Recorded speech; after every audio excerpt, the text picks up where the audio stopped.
I often receive this request. Kevork, please don't use the term Islamist or Islamism. Islam has nothing to do with this or that. Well, let me explain. Islamic and Islamism sound similar, but the core is different. Islamism is a destructive ideology whose goal is to impose Islam on the world mainly through force. ISIS and Al-Qaeda, for example, are Islamist forces.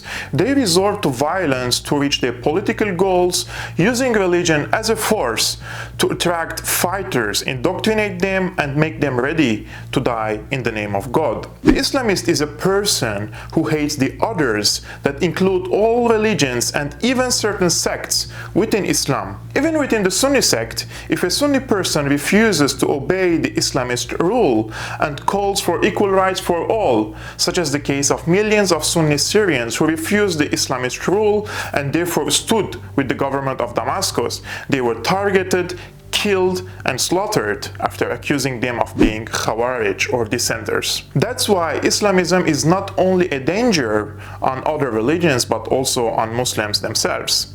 So when I criticize the Muslim Brotherhood and other Islamist forces who were shedding crocodile tears on New Zealand terror attack victims, I know for sure that these Islamists are hypocrites and they celebrate each time ISIS, Al-Qaeda and other Islamist forces commit atrocities in Syria and elsewhere in the world.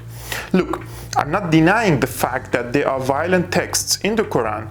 If it were up to me, I ask for a corrective movement by Islamic scholars to reform these religious texts, especially the hadiths that call for violence and murder, meaning what the companions of Prophet Muhammad reported after his death. I mean, if the media is lying today in front of our eyes, what makes me so sure that these violent hadiths that ISIS and Al-Qaeda are using are genuine?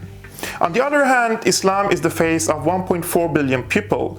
I was born and raised in Syria with a Muslim majority. When my ancestors escaped the Armenian genocide by Islamist Ottoman Empire, they were saved and protected by the Muslims of Syria.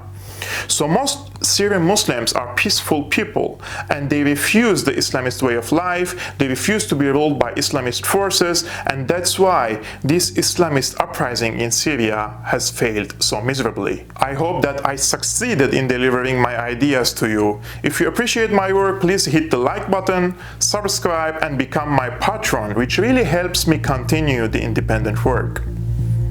See you next time.